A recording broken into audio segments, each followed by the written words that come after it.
Estamos começando o 5º Congresso Florestal com o tema A Floresta do Futuro.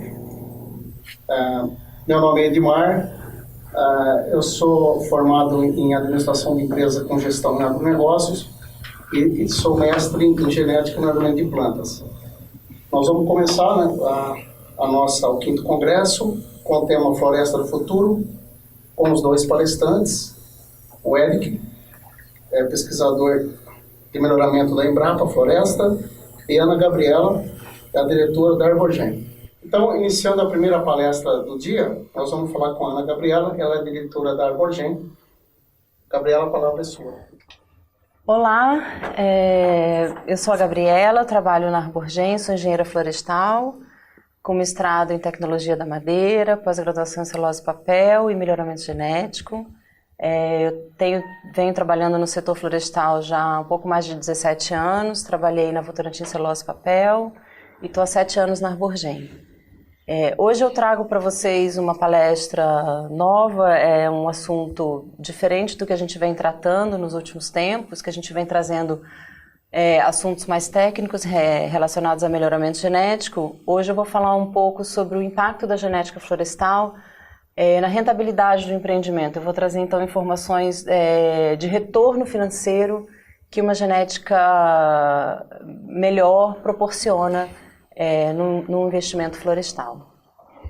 Falando um pouquinho da empresa, nós somos uma empresa que faz melhoramento genético e vende mudas, então é um negócio relativamente novo no Brasil, né? O nosso produto são as mudas, a gente vende as mudas, mas o que a gente tem de valor realmente é a tecnologia que vai embarcada nas mudas. Atualmente a gente está comercializando cerca de 390 milhões de mudas por ano, né, nos Estados Unidos, no Brasil, na Austrália e na Nova Zelândia. São esses os países que a gente tem atuação comercial, e a gente visa sempre entregar um material que cresce mais, que tem uma melhor qualidade da madeira, resistência a pragas e doenças, né, visando realmente trazer valor para quem está investindo em floresta.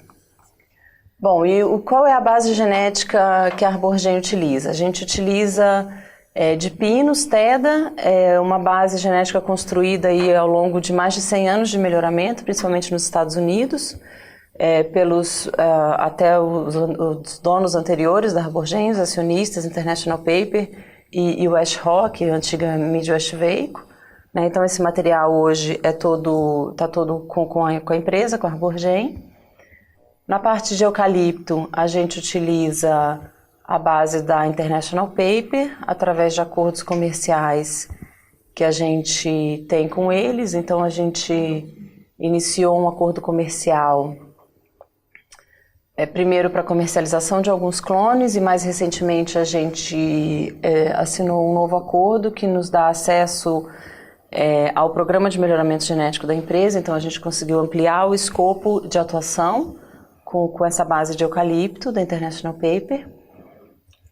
O mapa mostra onde a gente atua aqui no Brasil. O nosso escritório é em Campinas. A gente tem um viveiro na região de Luiz Antônio, estado de São Paulo, e a gente tem uma grande rede de viveiros que produz as mudas para a gente. São aproximadamente 18 viveiros de eucalipto e 6 viveiros de pinos. Os viveiros de eucalipto estão localizados no estado de São Paulo, Mato Grosso do Sul, Minas Gerais, Mato Grosso, e os de pinos mais concentrados na região Paraná e Santa Catarina. Né? E a gente tem também uma rede experimental bastante grande. A gente atua hoje comercialmente mais no estado do Mato Grosso do Sul, mas a gente visa ampliar o nosso escopo. Então a gente já tem testes com material genético instalados aí no Mato Grosso, sul da Bahia, Minas Gerais. Então a gente está expandindo esse escopo visando ampliar a atuação da empresa para outros mercados. Bom, entrando no assunto da palestra, né, que é a Floresta do Futuro, a gente trouxe alguns dados que simulam, né, um investimento florestal utilizando diferentes materiais genéticos. A gente utilizou o CIS Eucalipto, que é um simulador de crescimento e de rendimento que foi desenvolvido pela Embrapa, né, e ele coloca ali regimes ótimos, né, visando maximizar o retorno financeiro para investidores. Então, com base nesse modelo e também nos números que eu vou mostrar agora, a gente fez essa simulação que eu vou apresentar para vocês. A gente considerou 3 materiais genéticos diferentes, um controle, que é um material amplamente plantado, aqui no Brasil, um clone de eucalipto. A gente considerou que a produtividade dele no primeiro ciclo é de 35 metros cúbicos hectare ano. E no segundo ciclo, a gente considerou uma perda de produtividade de 10%, ele ficando então com 32 metros cúbicos hectare ano.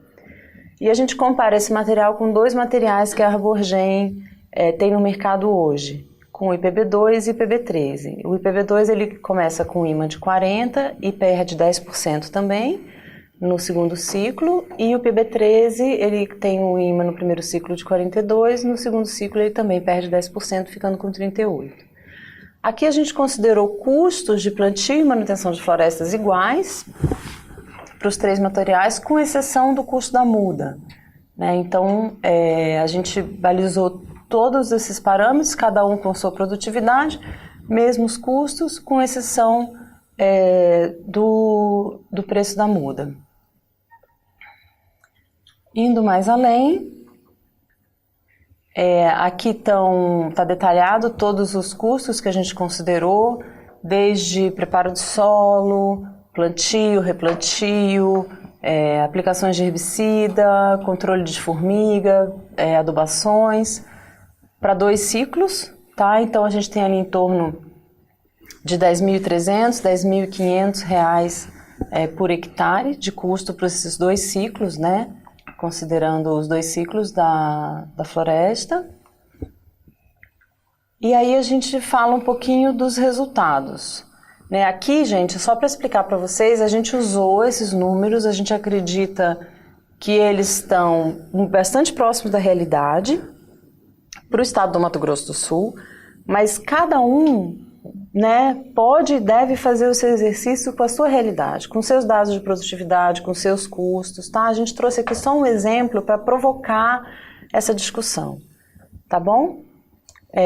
Bom, o gráfico agora mostra o valor presente líquido, né, que está mostrando aqui que o controle está com valor negativo, enquanto os materiais IPBs, valor positivo aí de R$ 650 por hectare para o IPB2 e de R$ 1.240 por hectare para o IPB13, mostrando, né, que o aumento de valor ele está muito dependente do volume da produtividade da floresta.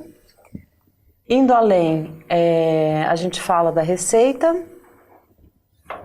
Aqui a gente mostra a receita dos 2 ciclos, então a parte da esquerda do gráfico mostra em valor presente e a parte da direita mostra esse valor lá aos 12 anos, depois que eu terminar os 2 ciclos da floresta. E aí a gente vê uma receita, então, lá aos 12 anos de R$ 25.000 para o controle, R$ 28.000 para o IPB2 e um pouco mais de R$ 29.000 para o IPB13, mostrando que a receita é aumentada, quer dizer, o valor presente líquido é aumentado, a receita é aumentada, tá? Aqui a gente considerou para esse estudo um valor da madeira em pé de R$ 47,50 por metro cúbico, foi um valor obtido pela POIRE.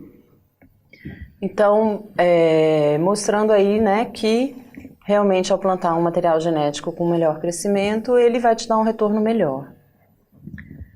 Esse próximo gráfico, ele mostra uma análise de sensibilidade. A gente simulou 3 diferentes preços para madeira em pé, R$ 45 o metro cúbico, 50 e 55, e a gente apresenta os resultados para cada cenário. Ali a gente considerou a produtividade média para os 2 ciclos, né, e a gente volta a falar no valor presente líquido, mas agora com esses valores para madeira em pé, né, a receita e a taxa interna de retorno. Eu vou focar aqui um pouco na taxa interna de retorno. A gente lê aí alguns artigos e fala que o Brasil, os investidores estrangeiros têm interesse em fazer esse investimento em florestas aqui, que atingem até 13% de rentabilidade, né? A gente vê aqui nessa tabela o 13%, só ali no IPB13, que é o clone que tem um volume maior, né? E na madeira R$ 55,00 o metro cúbico.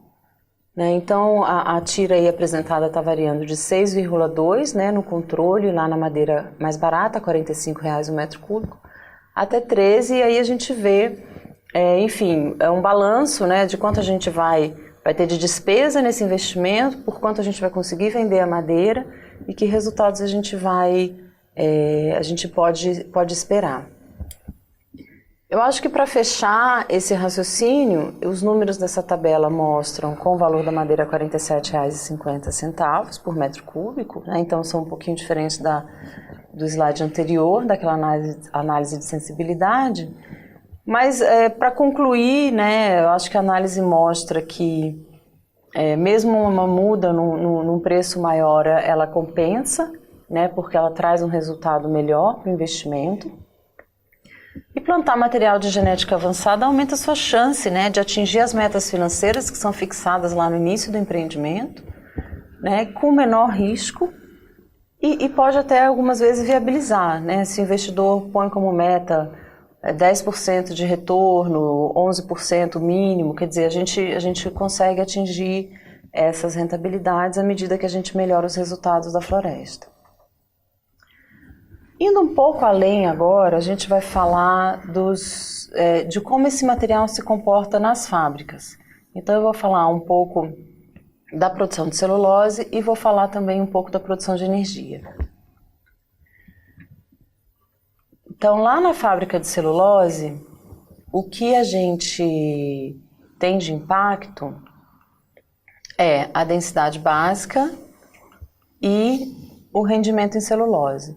Então a gente vê que o controle ele tem um peso de R$ 460 por metro cúbico, 460 quilos por metro cúbico. O IPB2 e o IPB3 ele tem densidades acima de 500 quilos por metro cúbico, né? Próximo a 500, apresentando uma densidade básica maior. E no rendimento a gente também vê que os materiais IPBs, o IPB2 rende 53% e o IPB3 52%. Também um rendimento maior do que o controle. E o que isso significa na fábrica de celulose? Significa que o controle vai produzir em torno de 8,3 toneladas de celulose por hectare ano, enquanto os materiais IPBs vão produzir acima de 10. Então a gente está falando aí de uma diferença de um pouco mais de 2 toneladas de celulose por hectare ano a serem produzidas no mesmo hectare de terra. Então a madeira cresce mais e ela tem uma conversão em celulose mais eficiente. E isso também impacta no consumo específico de madeira, que é o quanto eu preciso de madeira para produzir 1 tonelada de celulose. Enquanto no controle eu preciso de mais de 4 metros cúbicos de madeira para produzir 1 tonelada de celulose, nos materiais IPBs eu preciso em torno de 3,7 a 3,9. Quer dizer, eles são mais eficientes. Com menos madeira eu produzo aquela mesma tonelada de celulose. Tá? Isso é um impacto muito grande, né? A gente tem aí aproximadamente 30% de ganho em produção de celulose por hectare. Né? Nesse slide a gente vê isso nas duas primeiras linhas, né? Em torno de 2,5 toneladas a mais por ano. No final do ciclo são quase entre 14 e 15 toneladas a mais por hectare. Somado a isso, a gente também tem ganhos que, para produzir, aqui a gente simulou uma planta de 1 milhão de toneladas de celulose por ano. Então, ao comparar os clones, ao usar um material mais eficiente, eu preciso de menos terra. Então, eu vou plantar uma área menor, eu vou fazer uma colheita mais eficiente, um arraste, um transporte dessa madeira para a fábrica mais eficiente, e eu vou ter economia. Quer dizer, eu vou produzir mais celulose de maneira mais eficiente e mais barato. Tá? Então, é um ganha-ganha. O produtor de madeira ganha e também quem vai processar essa madeira vai ganhar bastante. Agora, falando da produção de energia, né, o raciocínio é muito parecido com o da celulose. A densidade básica mais alta dos materiais também faz com que a produção de energia gerada por hectare seja maior.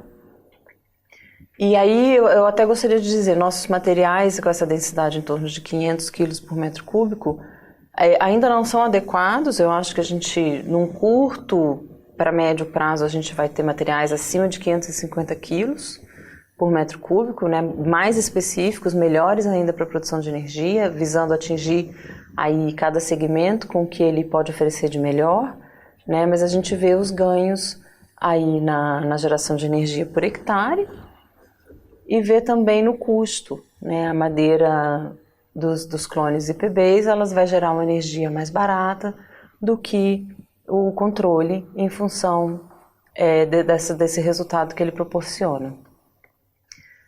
Então aqui, resumindo, né, novamente tem um impacto em área e tem um impacto também no custo de geração dessa energia, né, em que uma madeira mais eficiente proporciona ganhos. E aí a gente tem aproximadamente 20% de redução no custo de geração de energia.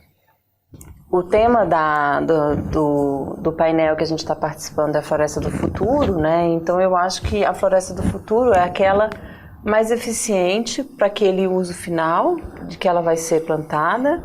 É uma floresta que vai trazer mais retorno para o investidor. Eu acho que essa é a Floresta do Futuro, né? E os dados que eu trouxe aqui para discussão hoje visam também provocar. No nosso dia a dia, a gente tem alguns questionamentos, né, que a muda tem que ser barata. Será? Será que a muda tem que ser barata? Ou vale você pagar um pouco mais, investir numa genética melhor, para você ter um retorno melhor lá na frente? Quer dizer, o que é importante? É a muda barata ou é o resultado que você vai ter no corte da sua floresta, né? Então, eu acho que é provocar esse raciocínio mais abrangente, né? E um outro assunto que a gente vem discutindo também é a questão do gerenciamento da floresta por metro cúbico ou por tonelada. Eu acho que a densidade básica ela é uma característica importante para todos os segmentos de uso da madeira. Ela é importante na produção de celulose, na geração de energia, no carvão, no MDF. Quer dizer, ela é uma característica que ela é importante para todos os segmentos e talvez a gente não esteja... Eu sei que em alguns casos existem negociações por tonelada, né? Mas eu acredito que eles ainda são muito pontuais. A grande parte da madeira no Brasil ela é negociada por metro cúbico.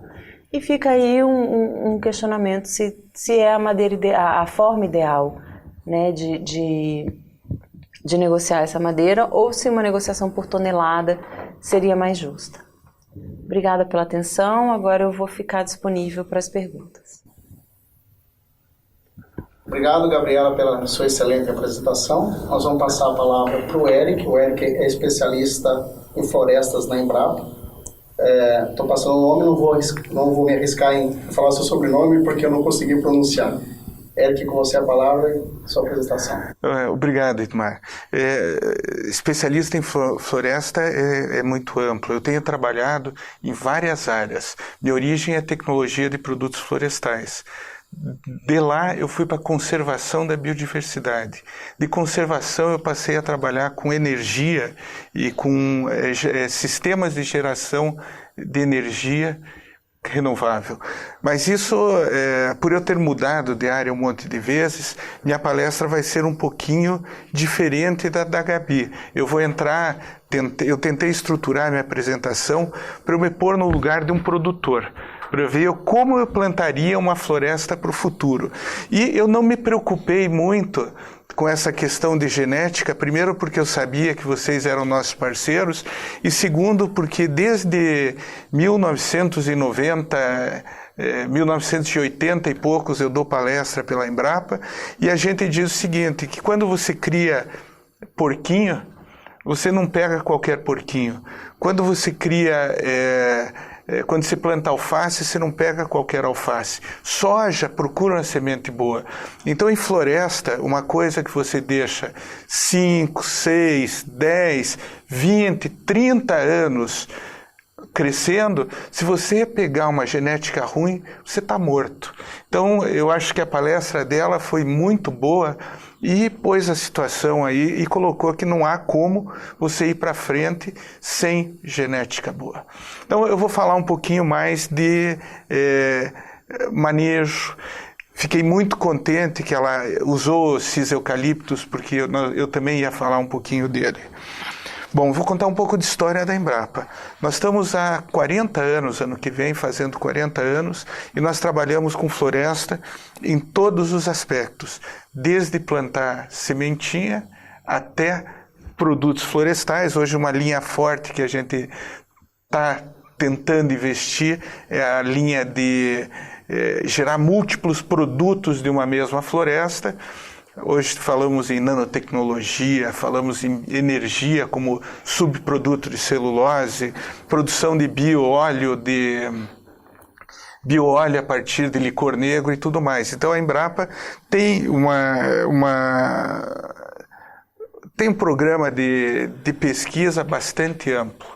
E vale a pena dizer que enquanto vocês vendem semente, nós vendemos conhecimento. E a gente é público. Então nós vendemos conhecimento de uma forma um pouquinho diferente. Nós não podemos pegar a tua empresa e trabalhar com ela diferente, sozinho, mas nós podemos muito bem trabalhar em consórcios de pesquisa junto com qualquer empresa, e onde a Arbogen faça parte, ou qualquer empresa mato-grossense faça parte. Nós temos tentado e trabalhar e fortalecer nosso relacionamento com instituições tipo a Reflore, que congregam vários produtores e permitem que a gente, ao desenvolver uma pesquisa, já tenha também um canal de repasse de tecnologia. Eu gostei que ela falou um pouco dos cis-eucaliptus, porque essa é uma ferramenta fantástica que está à disposição de todo mundo. Digamos que eu tenha um eucaliptus qualquer, e a Gabi me disse o seguinte: meu IMA é 42, ou a altura dominante do meu eucaliptus no 7º ano é 33 metros.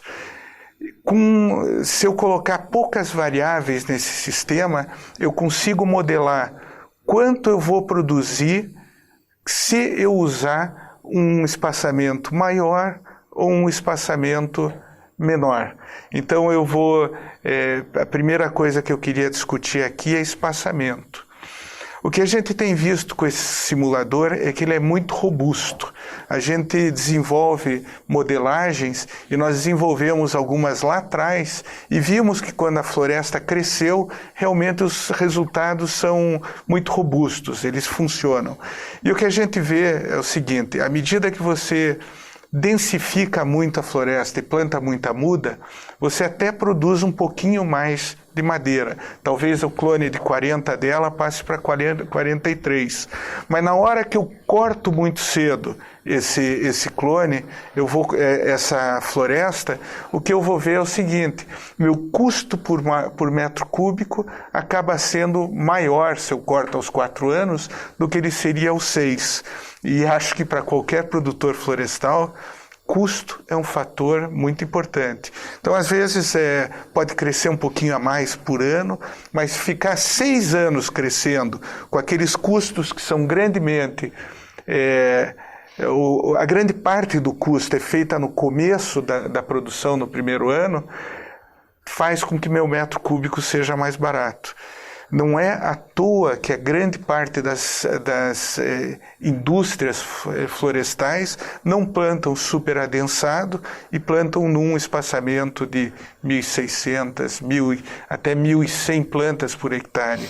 Conforme a genética avança, elas podem ter espaçamentos mais abertos, procurar mais árvores grossas o mesmo volume com mais árvores grossas, que baixa custo de corte e tudo mais. Bom, então o pessoal do Mato Grosso do Sul, e além do Mato Grosso do Sul, de todo o Brasil, já que é um evento nacional, pode entrar em contato conosco, e nós temos como organizar cursos, sejam presenciais, remotos, via chat, e mostrar como se usa essa ferramenta que é fantástica.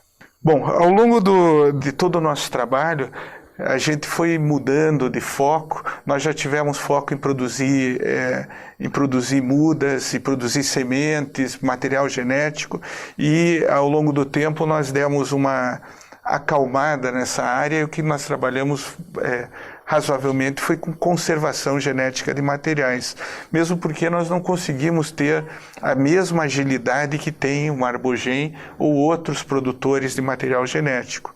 Nossa preocupação um pouco com o material genético hoje é olhar o lado de pequena produção, materiais que não estão sendo tão vistos pelas empresas de ponta ou as empresas de alta tecnologia. Nós aprendemos ao longo do tempo algumas lições. Se eu fosse plantar eucaliptos hoje, o que eu buscaria? Primeiro, eu buscaria um eucaliptus que crescesse muito em volume e crescesse muito em massa. Quando a gente fala de biomassa, aquele comentário foi fantástico sobre a densidade e compra e venda de madeira em peso. Quando a gente fala em uso tanto para energia quanto para celulose e papel, interessa muito mais para o comprador quanto de massa ele tem e não quanto de volume ele tem. Ter muito volume pode ser um negócio ruim, implica em mais caminhão, implica em mais um monte de coisas. Quando se eu conseguir empacotar minha madeira numa densidade que seja aceitável, eu ganho com isso.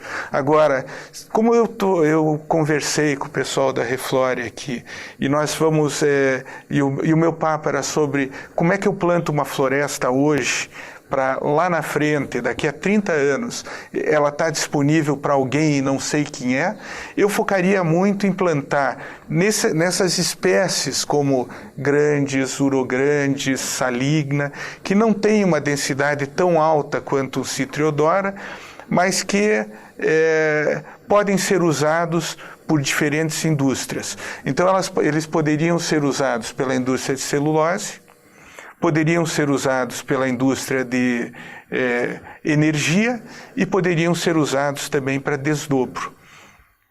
Então se eu tivesse um material, que é esse material que está aí hoje no mercado, eu iria para o de maior crescimento em biomassa, aquele que produz mais. Nós fizemos um trabalhinho com 5 propriedades lá no Paraná, e nós medimos o crescimento dos clones em volume. E o clone em volume que cresceu mais não era o melhor clone para a minha produção de energia, porque ele não era o que crescia, o que gerava mais biomassa para mim. E o clone que cresceu menos, quando eu comparava o volume, eu não plantaria o dito cujo. Na verdade, quando eu entrei com a variável densidade na análise, ele se aproximou dos outros. Então, vale a pena, numa análise do que se vai plantar, pensar um pouco na densidade. Eu não posso, se eu tenho um cliente desconhecido e tenho uma indústria de celulose e papel perto, eu não posso pensar em ter densidades muito grandes, porque daí atrapalha o processo dele. Então, mas eu posso buscar ter material que tenha densidade na faixa de 0,5, 0,55, 0,45 e devo evitar aqueles que têm densidade de 0,4 ou 0,35. Então, se eu tenho escolha, vamos subir um pouco a densidade.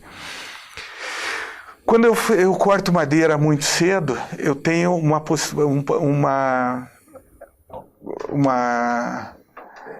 porcentagem de casca também maior do que quando eu corto mais tarde. E o que eu quero é produção de madeira. Então, madeira mais fina tem mais casca, quer dizer, tem menos madeira. Então, apesar de às vezes ter o mesmo volume que a gente mede, 40 metros cúbicos por hectare ano, num lado eu tenho 38 de madeira, 2 de casca, e se eu cortar muito curto, o que eu vou ter é 35 de madeira, 5 de casca.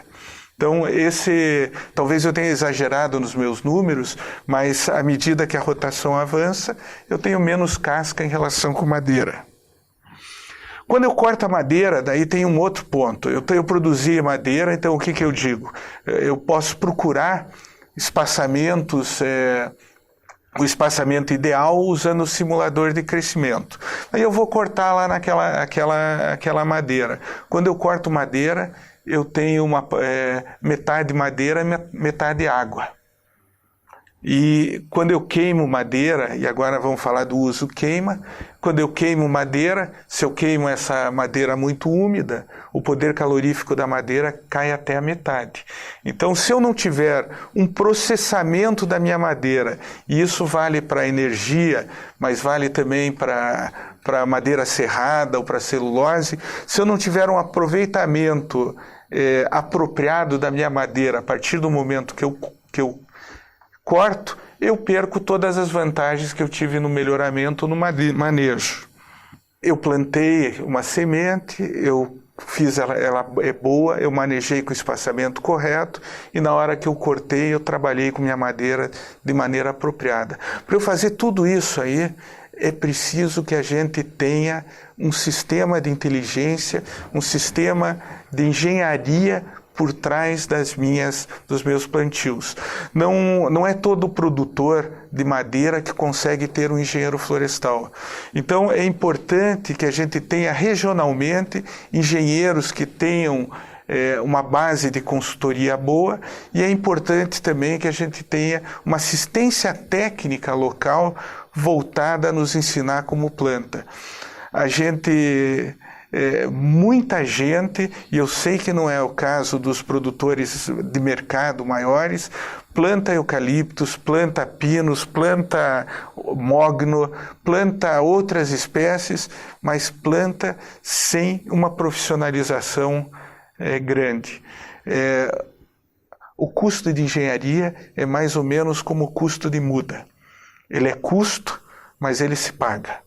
Não fiz uma análise econômica como a Gabi fez, que mostrou que à medida que ela coloca um material genético melhor, o custo baixa, e o rendimento aumenta, que é o mais importante. O custo talvez não baixe, né? Mas o rendimento, o lucro que aquilo me dá, aumenta. E a mesma coisa acontece com engenharia. Se eu seguir recomendações técnicas, se eu tiver alguém que acompanhe minha propriedade, provavelmente eu vou gastar um pouquinho mais, mas eu vou ganhar mais. Se eu estou perto de uma fábrica de celulose, ela basicamente dita a forma como eu vou manejar. Se eu estou perto de uma usina de energia, ela também dita. O que é mais, em termos de manejo, que seria mais diferente da gente manejar, é madeira sólida. Então, se eu for plantar, se eu pensar que é razoavelmente fácil, se eu fizer um bom manejo florestal, que se agregue uma serraria, porque uma serraria não é uma indústria complicada, nem tão cara, eu tenho que pensar em manejar minha madeira para a serraria. O que eu faço diferente da madeira da energia e da celulose? Primeiro, eu tenho que promover o crescimento de toras maiores. Como é que eu faço isso? É alongando a rotação. Eu tenho que ter uma rotação, talvez com desbastes, onde eu pense tirar da minha floresta múltiplos produtos. Eu vou plantar, digamos que eu faça um plantio tradicional aí de 1.600 plantas por hectare, mas eu vou fazer um desbaste e vou cortar parte dessa madeira, vou vender para celulose, vou vender para energia, mas eu vou deixar 200, 300, 400 árvores para uma rotação um pouco maior para eu produzir toras maiores. E mesmo nessa rotação um pouco maior, eu ainda vou ter madeira que é tora para serraria e vou ter madeira que vai acabar indo para celulose e para energia. Então, eu tenho que mudar a forma que eu manejo minha floresta. E essa mudança, então, ela está ligada a fazer desbaste, mas ela está ligada também a eu fazer tratamentos como poda. Se eu não fizer poda na minha madeira, no Uruguai hoje os caras fazem poda até 10 metros de altura. eu vou ter madeira com nós. O nó vai me desqualificar a madeira. Então eu tenho que entrar com operações que eu não tenho. Na medida que eu aumento também o diâmetro da minha floresta, eu mudo o mecanismo de exploração. Na hora que eu corto madeira fina para processo ou para energia, eu posso até carregar no lombo. À medida que eu tenho toras, eu já preciso ter outras estratégias e vou ter que ter uma mecanização para exploração. Um outro fator que a gente vê também aí no campo é que tem muita gente. Outro dia um cara veio falar conosco, ele tinha 800 alqueires de floresta em Barreiros, na Bahia. E ele veio falar conosco para perguntar o que ele faz com aquilo. E a gente disse o seguinte: queima, meu. Ele disse, mas não sei o que, queimar não me dá dinheiro, não tem quem use o valor da energia. Então queime para produzir energia elétrica, são 800 alqueires. Daí a gente pergunta para ele, como é que está a distribuição etária da sua floresta? Ele diz, não, está tudo bom. Eu tenho floresta com 8 anos, tenho com 7 e 6. Então ele não tem uma floresta normal com produção a cada ano. Ele não tem a floresta dentro do seu sistema de produção. Quando eu tenho uma indústria, eu preciso ter matéria-prima, se não todo dia, mas eu tenho que comprar uma vez por mês. Então não adianta, como produtor florestal, fazer 800 alqueires e simplesmente cortar. E esse é um fato que a gente tem aí posto no campo, porque muita gente aproveitou recursos de FCO, de Pronaf, de outras coisas e plantou florestas. Então ele não tem uma silvicultura, ele tem uma coisa que ele plantou e que ele vai colher. E isso volta para a floresta do futuro ter engenharia. E só para acabar aqui, antes que eu estoure o tempo, eu queria dizer o seguinte: a floresta do futuro, ela vai produzir madeira. A floresta do futuro vai produzir madeira boa, madeira reta, madeira com uma densidade razoável, bastante biomassa, se for para serraria sem nó, e a floresta do futuro tem que produzir serviços. Então eu não posso plantar florestas se eu não pensar onde eu vou plantar essas florestas na paisagem. Uma floresta, um reflorestamento dentro de uma propriedade agrícola, ele pode ter não só a função de produzir energia, mas ele pode ter também a função de produzir corredor de biodiversidade, lugar para inseto que combate pragas da lavoura e da própria floresta, uma inserção no mosaico de paisagem bem planejada, de maneira que a gente não tenha mares de eucaliptos, e sim tenha eucaliptais inseridos dentro de um mosaico agrícola e de floresta natural, onde o eucalipto seja um tampão e um fator de qualidade ambiental. Hoje a gente fala muito, você tem duas correntes, você tem a corrente que fala bem dos reflorestamentos e tem a corrente que picha reflorestamento, aquele deserto verde. E a gente sabe que se você tiver um manejo diferente, onde você olha alguns aspectos que não necessariamente te agregam mais custos, você tem muita fauna dentro de reflorestamento. Você tem funções até de proteção de água ou de uso de reflorestamentos para recarga d'água dentro de bacias hidrográficas. A gente sabe que o eucaliptus consome muita água, não é o eucalipto, é toda árvore que cresce muito, ou toda planta que cresce muito, consome muita água, mas por outro lado, ele gera benesses que podem melhorar a questão de conservação de água. Por exemplo, a questão de enxurrada. A enxurrada que vem numa lavoura, na hora que bate a chuvarada, bate num eucaliptal, ela perde energia e vai chegar no chão, não como enxurrada, mas vai umedecer o chão e a água vai permear pelo solo. Bom, de forma genérica, concluindo, o cara que vai ter uma silvicultura de futuro e vai ganhar dinheiro com floresta, ele tem que se preocupar com a genética florestal, se preocupar com o manejo, se preocupar em que lugar ele coloca a floresta e se preocupar na interação dessa floresta com o sistema de produção dele. E, finalizando, concluindo mesmo, ele tem que se preocupar com a sua logística de industrialização. E isso é muito importante. Quando a gente fala em incentivar plantio de florestas, nós temos que, em paralelo, incentivar uma indústria florestal que seja próxima, que seja eficiente e que use essa madeira.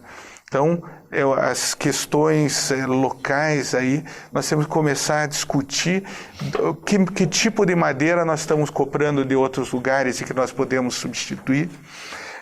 Campo Grande, aqui onde nós estamos, compra madeira ou usa madeira local para fazer telhado, porta, janela. Ela compra carvão de onde? Ela eu não vou nem falar de papel e celulose, porque essas são mega fábricas de $1 bilhão, mas esse suprimento energético, esse suprimento de usos múltiplos de serrarias e outras coisas, tem que se estabelecer próximos e evitar que a gente tenha muito transporte, gasto de carbono, custo que inviabilizam o reflorestamento em si. Então, muito obrigado. Espero, minha apresentação não foi tão estruturada como a da Gabi, mas eu espero que tenha passado uma mensagem. Obrigado. Érico, muito obrigado pela sua excelente apresentação. Agora nós vamos para algumas considerações. Eu queria fazer uma pergunta para a Gabriela. A Gabriela, achei o tema dela muito interessante, que nós podíamos esperar um tema voltado à genética e melhoramento de plantas, né? Mas você focou o lado financeiro da floresta. E a gente pensar em floresta do futuro, né? Acho que não existe floresta do futuro se não tiver rentabilidade, né? E além do incremento, né, que o melhoramento pode trazer, do aumento de produtividade florestal, em qual outro aspecto, Gabriela, que você acredita que o melhoramento florestal pode explorar daqui para frente, pensando em redução de custo, né? Ou seja, redução de custo hoje, toda empresa, todo empresário, todo empreendedor florestal, ele procura redução de custo. Claro que aumento de produtividade implica em redução de custo também, é direto, né? Uma relação produtividade e o quanto custou para fazer aquela produção. Mas, além disso, o que mais que o melhoramento poderia contribuir para a redução do custo da implantação florestal e, consequentemente, do custo da madeira? Ok. Bom, conversando com clientes, né, com pessoas que trabalham no setor florestal, uma preocupação hoje em dia que a gente vê já de um tempo é o número de intervenções que são feitas na floresta. Então você planta, você faz replantio, você aduba até 4 vezes, até os 18 meses, você faz combate à formiga e você acaba voltando muitas vezes em cada área e isso fica muito caro, né? Então eu acredito que uma muda de qualidade com uma sobrevivência elevada é um fator que você não tem que fazer um replantio, por exemplo, né? Então uma silvicultura bem feita, um preparo de solo bem feito, uma muda de qualidade evita a necessidade do replantio, talvez tecnologias de futuro que a gente até vem trabalhando, um transgênico resistente a herbicida, em que você faz uma limpeza diária maior, que ela aguenta, que ela mantém a floresta no limpo por mais tempo, né? A gente vem pesquisando isso já faz um tempo e eu acho que em breve a gente colocará um produto resistente a herbicida no mercado, então acho que é uma outra possibilidade. Fertilizações, né? Aí materiais mais eficientes em fertilização, em que hoje já é praticado por algumas empresas em que você faz uma adubação só concentrada de liberação lenta. Quer dizer, coisas que além do melhoramento também vão contribuindo, né, para essa redução de custo na floresta e ainda com uma silvicultura boa, de qualidade, com um crescimento bom, né? Eu acho que esse é um dos desafios de hoje em dia. Então, até aproveitando, Gabriela, e contribuindo um pouquinho com a questão da fertilização que você abordou, nós chegamos recentemente de uma reunião realizada pela CIF, né, pela UFV, e tinha lá vários especialistas da área de melhoramento e manejo, e esse tema foi muito abordado, a questão da fertilização e, na verdade, a questão da eficiência do material genético para fertilizantes. O que a gente percebe é que a área de melhoramento florestal, como um ciclo florestal é 6, 7 anos, né, as pesquisas elas demoram a acontecer e a se concluir. As empresas mudam ano a ano as suas prioridades. E foi abordado exatamente que a questão da fertilização, né, a interação material genético e doses, respostas a doses de fertilizantes, ficou um pouco esquecido, né? Então isso realmente é um fator que o material genético em si pode trazer um custo absurdo, uma diminuição absurda de custos na floresta. Então a gente já sabe, conhece, né, materiais que são mais responsivos, né, e menos responsivos, por exemplo, a fósforo, né? Fósforo é um elemento finito, né, na natureza e é muito essencial à floresta, ao bom desempenho florestal. Então, os estudos envolvendo a integração de manejo e florestal e melhoramento, nós realmente teremos uma oportunidade de ganho, diminuição de custo significativo na floresta. Então, nós acreditamos que esse é um caminho sem volta, é um caminho a ser explorado pelo melhoramento florestal, pelos materiais genéticos no Brasil e no mundo. E aí, aproveitando, né, o gancho também da palestra do Eric, que você abordou bem, né, a questão do pequeno produtor também, né? Ou seja, o que fazer com as florestas, o cara, né, você abordou bem o cara que chegou lá com 900 hectares, 800 hectares, eu não me recordo a área que o cara tinha e o que fazer com essa madeira, né? Mas você conhecendo e a Embrapa trabalhando nesse trabalho forte que a Embrapa tem de extensão, né, florestal para os pequenos produtores, o que você acredita que será o futuro desses pequenos produtores, especificamente um exemplo, né, típico do que você abordou para nós na sua palestra? Essa questão de escala é uma questão muito engraçada, né? Porque quando eu trabalhei na África há 3 anos, e lá o pequeno produtor tem meio hectare de exploração.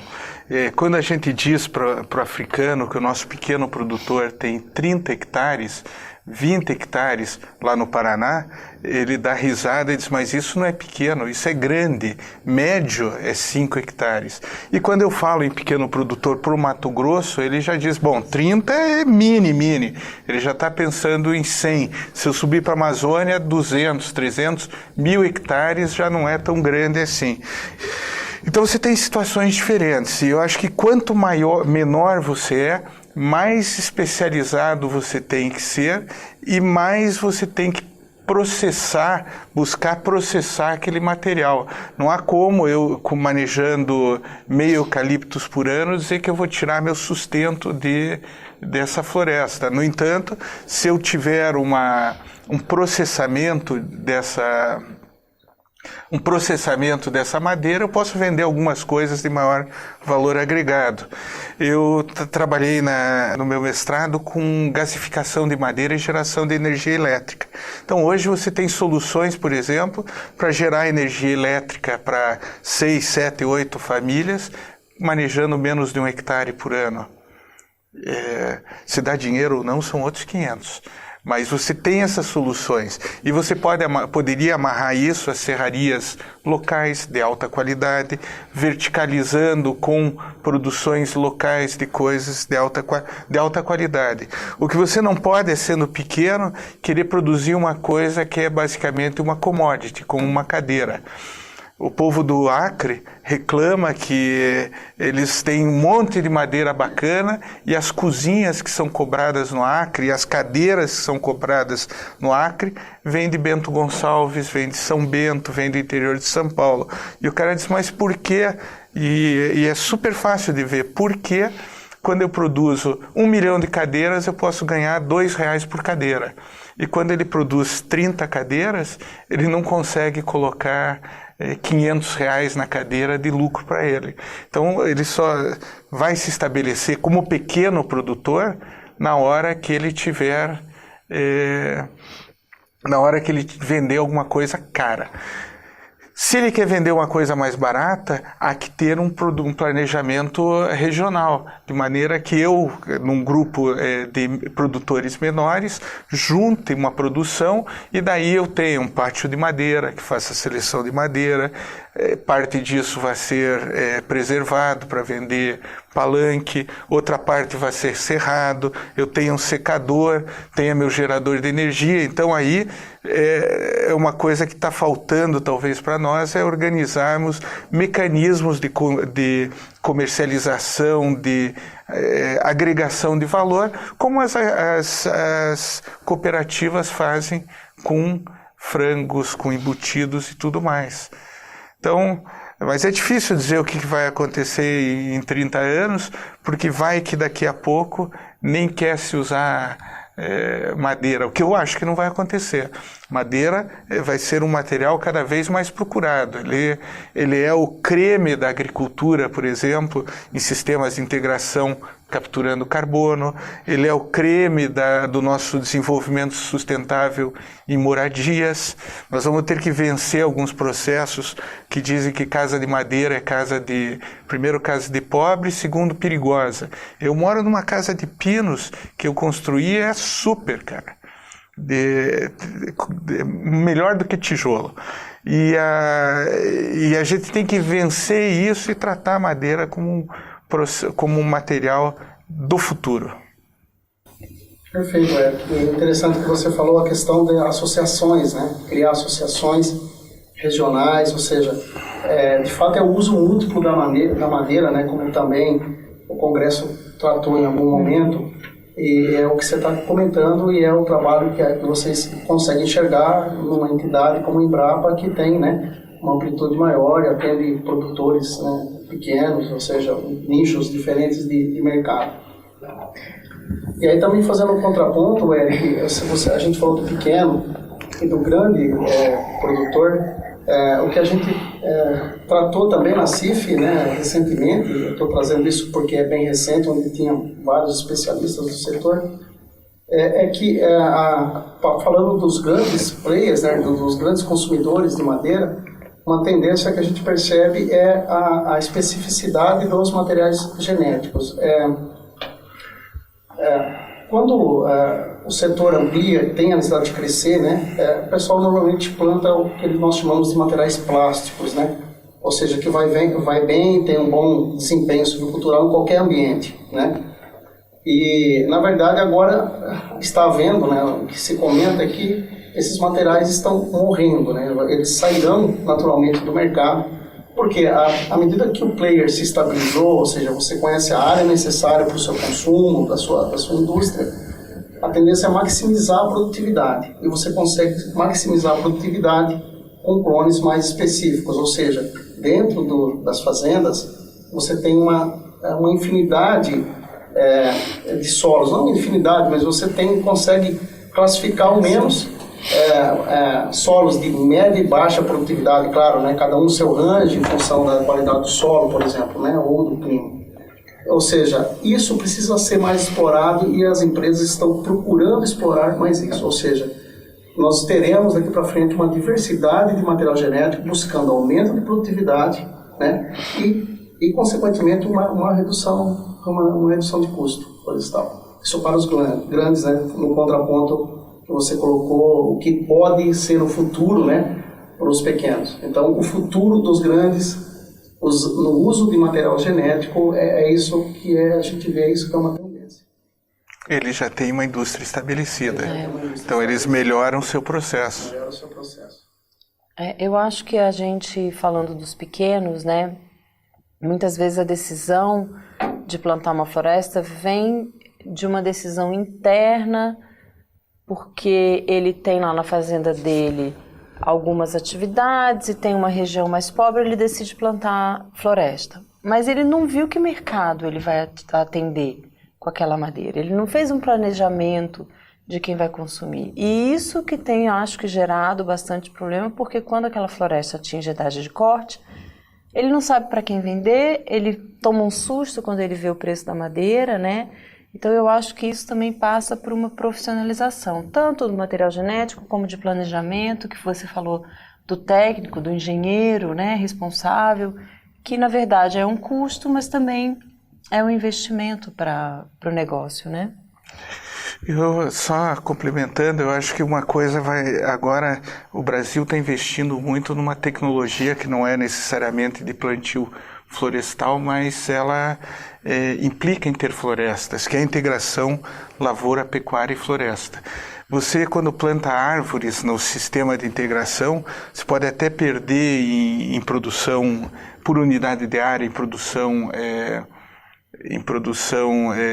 de gado ou agrícola, mas você ganha muito em sustentabilidade, em resiliência a períodos de seca e outras coisas, e essa árvore vai entrar em sistemas combinados de lavoura e pecuária.